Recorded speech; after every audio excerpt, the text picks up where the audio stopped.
खुश आमदीद। Audio books Hindi Urdu में आपका स्वागत है।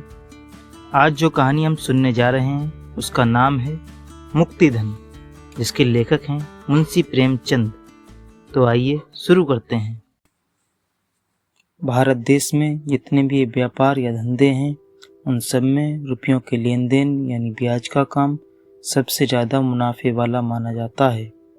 आमतौर पर यहाँ ब्याज की दर 25 रुपये सैकड़ा यानी साल भर चलती है। अगर कोई अपनी कीमती ज़मीन, मकान या कोई बड़ी जायदाद गिरवी रखता है तो उसे 12 रुपये सैकड़ा सालाना की दर पर ब्याज देना होता है। इससे कम ब्याज पर रुपया मिलना लगभग नामुमकिन है। बहुत कम ऐसे बिजनेस या काम होंगे जिनमें बिना किसी बड़ी भागदौड़ या झंझट के 15 रुपये सैकड़े से ज़्यादा का फ़ायदा हो। उस पर भी ऊपर की कमाई जैसे नजराने की रकम, कागजी कार्रवाई की लिखाई, बिचौलियों की दलाली और अदालत के खर्चे अलग से होते हैं।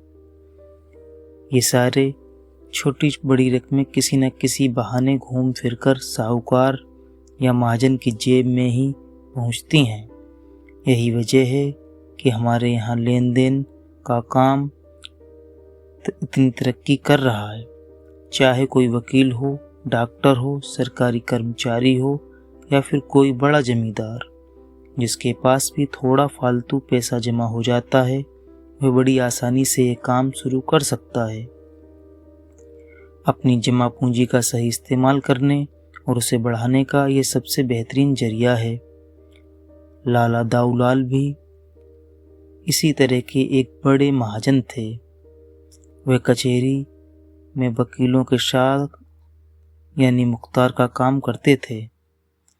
दिन भर की मेहनत के बाद जो कुछ भी बचत उनके पास होती थी उसे वे 25 से 30 रुपये सैकड़ा सालाना ब्याज पर लोगों को उधार दे देते थे। उनका लेन देन का व्यवहार ज़्यादातर छोटे और गरीब तबके के लोगों के साथ ही रहता था। वे ऊंची जाति या रसूखदार लोगों के साथ काम करने में बहुत सावधानी बरतते थे और उन्हें अपने पास फटकने तक नहीं देते थे। उनका अक्सर ये कहना होता था और हर समझदार व्यापारी उनकी इस बात का समर्थन करेगा कि किसी चालाक या चतुर व्यक्ति को रुपया देने से तो कहीं बेहतर है कि वह पैसा कुएं में डाल दिया जाए।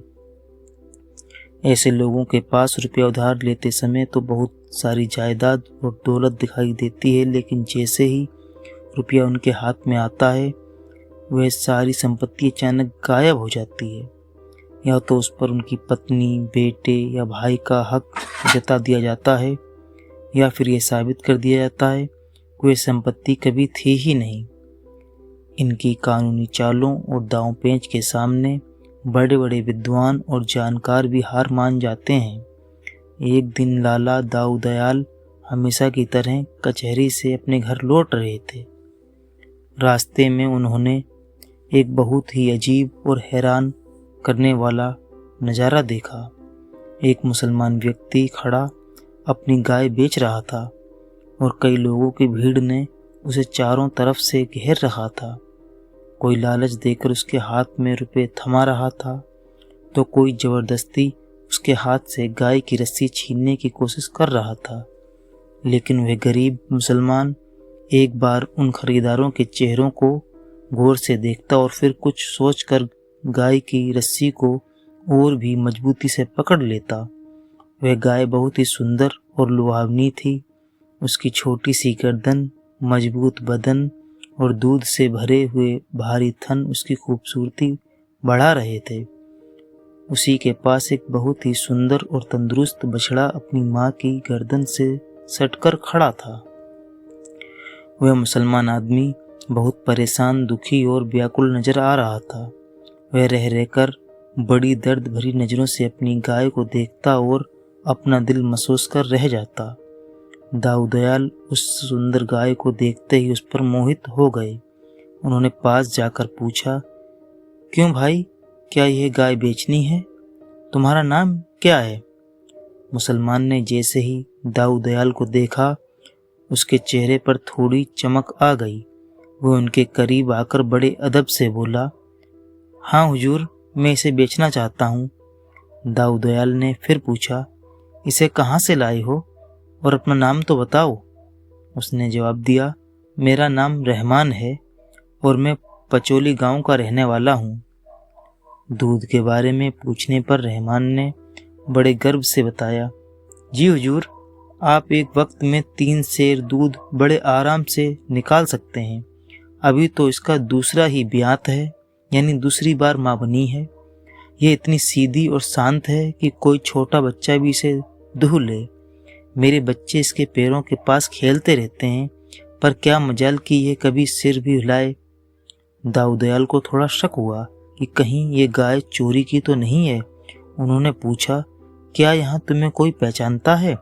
रहमान ने सादगी से जवाब दिया, नहीं हुजूर, मैं एक सीधा साधा गरीब आदमी हूँ। यहाँ मेरी किसी से ज़्यादा जान पहचान नहीं है। लाला जी ने दाम पूछे तो रहमान ने 50 रुपये बताए। मुख्तार साहब को लगा कि गाय की कीमत 30 रुपये से ज़्यादा नहीं होनी चाहिए। काफ़ी देर तक दोनों के बीच मोल भाव चलता रहा। एक तरफ रहमान को रुपयों की सख्त ज़रूरत थी और दूसरी तरफ दाऊ दयाल को वह गाय हर हाल में चाहिए थी। आखिर में सौदा तय होने में ज़्यादा मुश्किल नहीं हुई और 35 रुपये में बात पक्की हो गई। रहमान ने सौदा तो कर लिया, पर उसका मन अब भी अपनी गाय के मोह और लगाव में फंसा हुआ था। वह कुछ देर तक वहीं सोच में डूबा खड़ा रहा, फिर अपनी गाय को लेकर बहुत धीमी चाल से दाऊ दयाल के पीछे पीछे चलने लगा। तभी रास्ते में एक दूसरे आदमी ने आवाज़ दी, अरे भाई, हम तुम्हें 36 रुपये देते हैं, हमारे साथ चलो। रहमान ने साफ मना कर दिया, नहीं, तुम्हें नहीं बेचनी। क्या कोई ज़बरदस्ती है? एक और आदमी ने लालच दिया, चलो हमसे 40 रुपये ले लो, अब तो खुश हो। ये कहकर उसने रहमान के हाथ से गाय की रस्सी लेनी चाही, मगर रहमान बिल्कुल नहीं माना।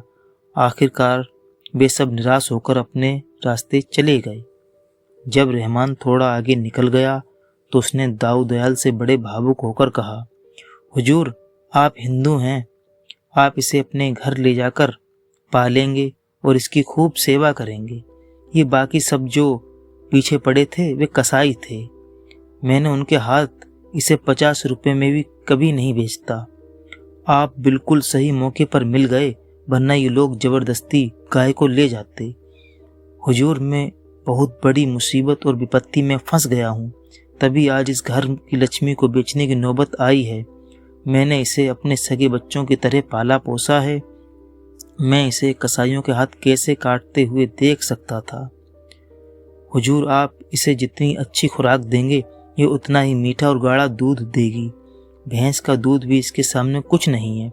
हुजूर, आपसे एक छोटी सी विनती और है, अपने चरवाहे को थोड़ा समझा दीजिएगा कि इसे कभी मारे पीटे नहीं। दाऊ दयाल बड़े हैरान होकर रहमान की बातें सुन रहे थे। उन्होंने मन ही मन सोचा, हे भगवान, एक गरीब और आम आदमी में भी इतनी भलाई और दया की भावना है। यहाँ तो बड़े बड़े धर्म के ठेकेदार और तिलक लगाने वाले लोग चंद रुपयों के मुनाफे के लिए अपनी गायें कसाईयों को बेच देते हैं। वे एक पैसे का घाटा भी बर्दाश्त नहीं करते, और ये गरीब आदमी सिर्फ इसलिए 5 रुपये का नुकसान सह रहा है ताकि उसकी गाय किसी गलत हाथ में ना पड़ जाए। गरीबों में भी इतनी ऊंची सोच हो सकती है, ये देखकर मेरा मन भर आया। घर पहुंचकर दाऊ दयाल ने रहमान को उसके रुपए दे दिए। रहमान ने बड़े भारी मन से रुपए अपनी कमर में बांधे, एक आखिरी बार अपनी गाय को प्यार भरी नजरों से निहारा और दाऊ दयाल को सलाम करके वहां से चला गया। रहमान असल में एक बहुत ही गरीब किसान था। उसके गांव के जमींदार ने उस पर लगान बढ़ाने का केस कर दिया था और अदालत में अपनी बात रखने के लिए उसे रुपयों की बहुत ज़्यादा ज़रूरत थी।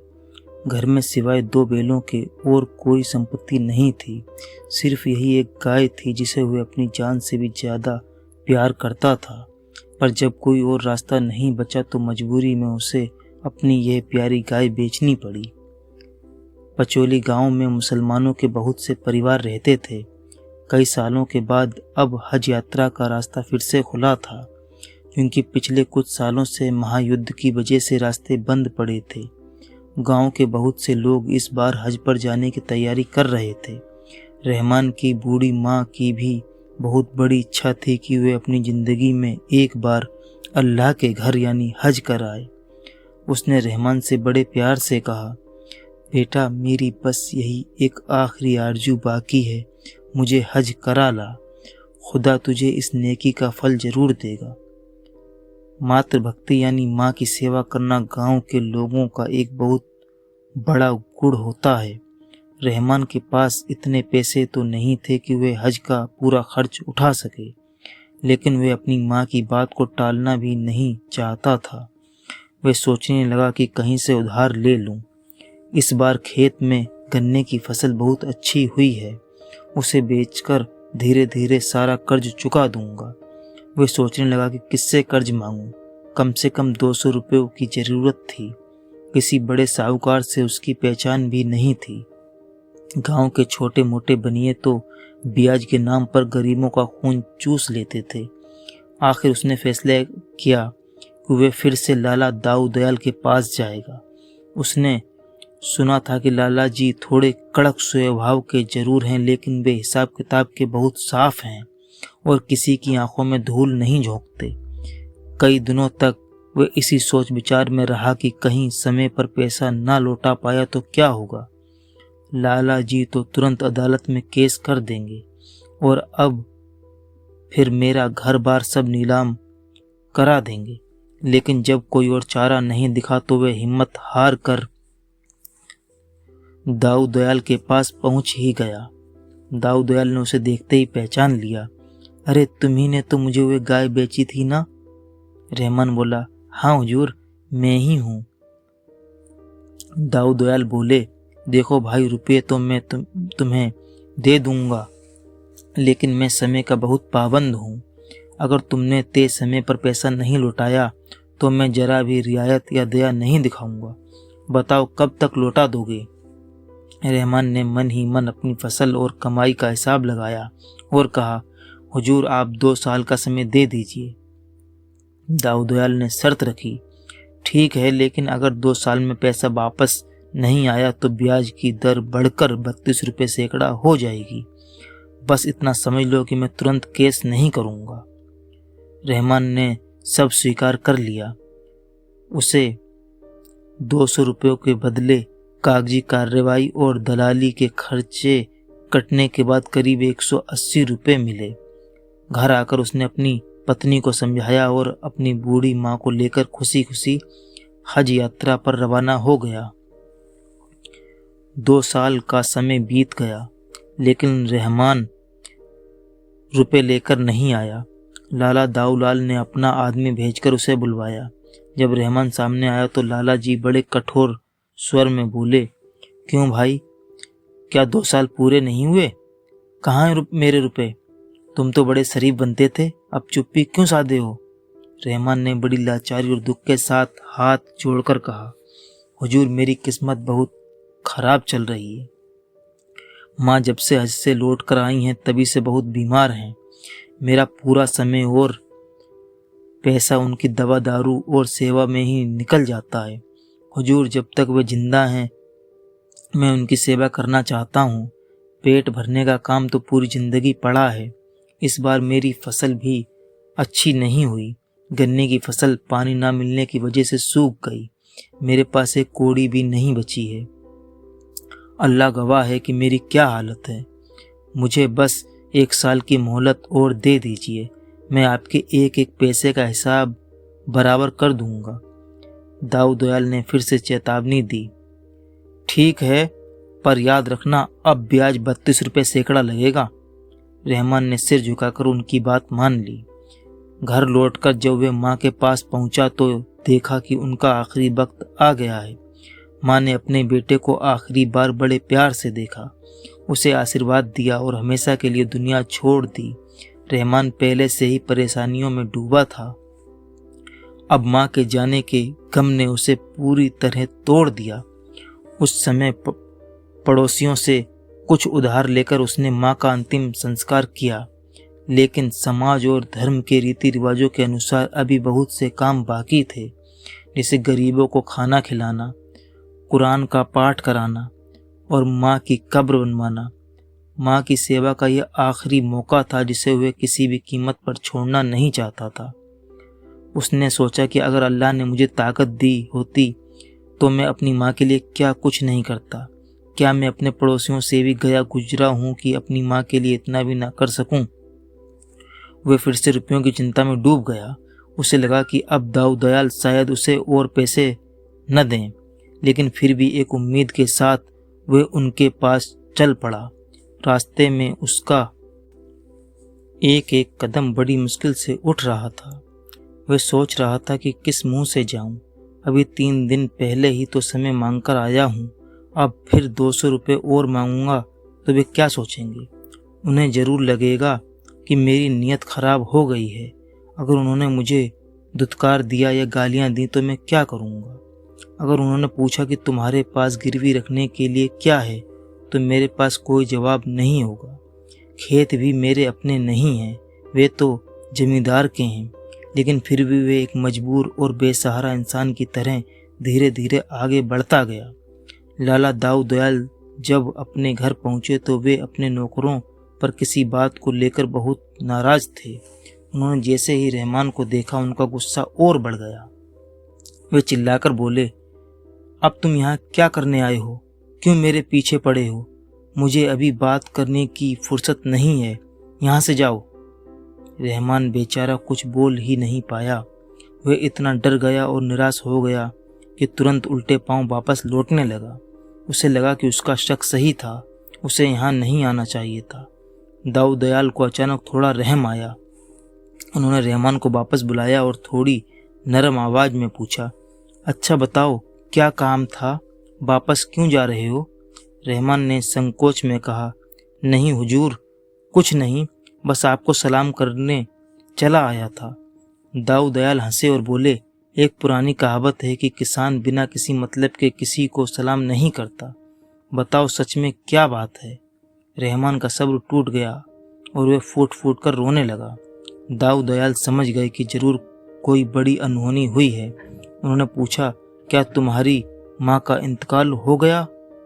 रहमान ने रोते हुए बताया, हाँ हुजूर, आज 3रा दिन है। दाऊ दयाल ने उसे ढांढस बंधाया, देखो भाई, रोने से कुछ नहीं होगा, सब्र करो, जो खुदा को मंजूर था वही हुआ। तुमने उनकी अच्छे से सेवा की, यही बड़ी बात है। रहमान ने हिम्मत जुटाकर अपनी बात रखी, हुजूर मैं आपसे कुछ मांगने आया हूँ, पर मेरा दिल गवाही नहीं दे रहा। पिछला कर्ज चढ़ा हुआ है और फिर हाथ फैलाने आया हूँ। अल्लाह जानता है कि इस वक्त मेरे पास फूटी कोड़ी नहीं है, और अगर मैं अपनी माँ के आखिरी रस्मों को पूरा नहीं कर पाया तो पूरी जिंदगी पछतावा रहेगा।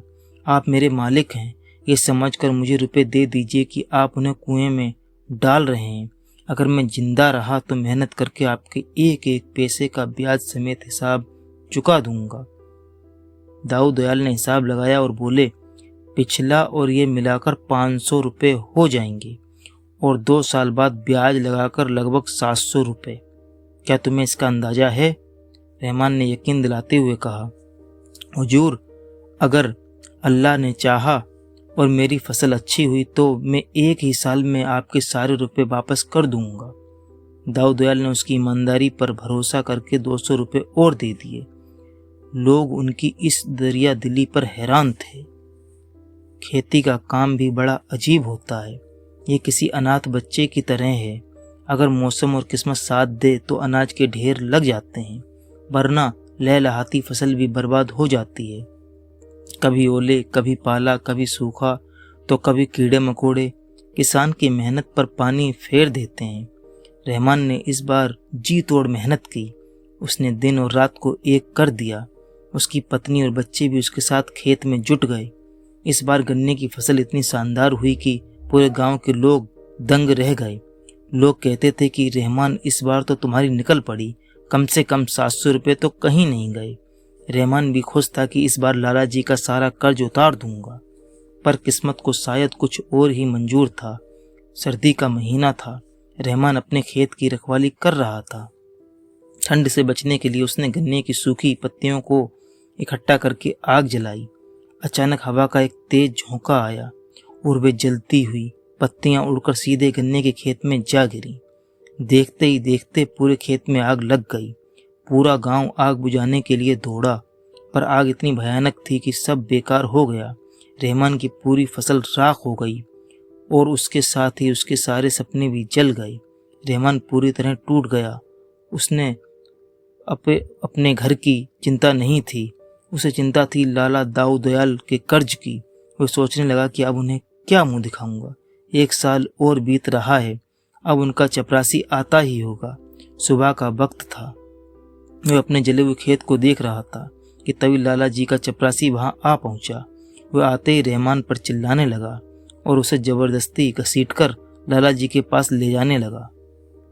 5 कोस का लंबा रास्ता रहमान ने चुपचाप सिर झुकाकर तय किया। वह बस मन ही मन खुदा को याद कर रहा था। दाऊ दयाल अपने दरवाजे पर टहल रहे थे। रहमान ने उनके पैरों में गिरकर सारी आप बीती सुनाई।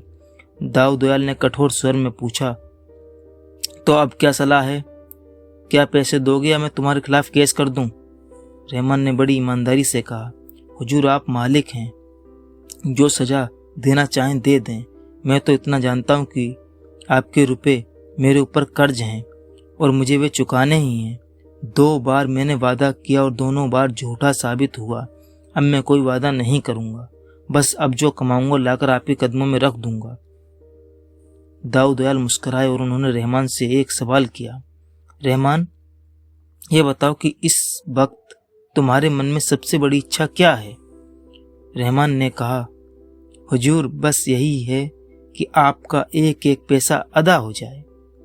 दाऊ दयाल ने बड़े प्यार से उसका हाथ पकड़ा और बोले, तो समझ लो कि मेरे सारे रुपए अदा हो गए। रहमान मैं सिर्फ तुम्हें आजमा रहा था। रहमान ने कहा, अरे हुजूर ये कैसे समझ लूं? यहाँ ना दूंगा तो वहाँ तो देने पड़ेंगे। दाऊलाल बोले, नहीं रहमान अब इसकी फिक्र मत करो, मैं तुम्हें आजमाता था। रहमान बोले, सरकार ऐसा ना कहें, इतना बोझ सिर पर लेकर ना मरूंगा। दाऊलाल बोले, कैसा बोझ जी? मेरा तुम्हारे ऊपर कुछ आता ही नहीं। अगर कुछ आता भी हो तो मैंने माफ़ कर दिया, यहाँ भी और वहाँ भी। अब तुम मेरे एक पैसे के भी देनदार नहीं हो। असल में मैंने तुमसे जो कर्ज लिया था वही अदा कर रहा हूँ। मैं तुम्हारा कर्जदार हूँ, तुम मेरे कर्जदार नहीं हो। तुम्हारी गाय अब तक मेरे पास है, उसने मुझे कम से कम 800 रुपये का दूध दिया है, 2 बछड़े नफ़े में अलग। अगर तुमने ये गाय कसाईयों को दे दी होती तो मुझे इतना फ़ायदा क्यों कर होता? तुमने उस वक्त 5 रुपये का नुकसान उठाकर गाय मेरे हाथ बेची थी। वह शराफत मुझे याद है। उस एहसान का बदला चुकाना मेरी ताकत से बाहर है। जब तुम इतने गरीब हो कर भी इतने नादान होकर एक गाय की जान के लिए 5 रुपये का नुकसान उठा सकते हो, तो मैं तुम्हारी 100 गुनी हैसियत रखकर अगर 400-500 रुपये माफ़ कर देता हूँ तो कोई बड़ा काम नहीं कर रहा हूँ। तुमने भले ही जान बूझकर मेरे ऊपर कोई एहसान ना किया हो, पर असल में वह मेरे धर्म पर एहसान था। मैंने भी तो तुम्हें धर्म के काम के लिए ही रुपए दिए थे। बस हम तुम दोनों बराबर हो गए। तुम्हारे दोनों बछड़े मेरे यहाँ हैं, जी चाहे तो लेते जाओ, तुम्हारी खेती में काम आएंगे। तुम सच्चे और शरीफ आदमी हो, मैं तुम्हारी मदद करने को हमेशा तैयार रहूँगा। इस वक्त भी मैं तुम्हें रुपयों की ज़रूरत हो तो जितने चाहो ले सकते हो। रहमान को ऐसा मालूम हुआ कि उसके सामने कोई फरिश्ता बैठा हुआ है। मनुष्य उदार हो तो फरिश्ता है और नीच हो तो शैतान। ये दोनों मानवीय वृत्तियां ही के नाम हैं। रहमान के मुंह से धन्यवाद के शब्द भी ना निकल सके। बड़ी मुश्किल से आंसुओं को रोककर बोला, हुजूर को इस नेकी का बदला खुदा देगा। मैं तो आज से अपने आप को गुलाम ही समझूंगा। दाऊलाल बोले, नहीं जी तुम मेरे दोस्त हो। रहमान ने कहा, नहीं हुजूर गुलाम। दाऊद बोले, दाऊलाल बोले, गुलाम छुटकारा पाने के लिए जो रुपये देता है उसे मुक्ति धन कहते हैं। तुम बहुत पहले मुक्ति धन अदा कर चुके हो, अब भूलकर भी ये शब्द मुंह से ना निकालना।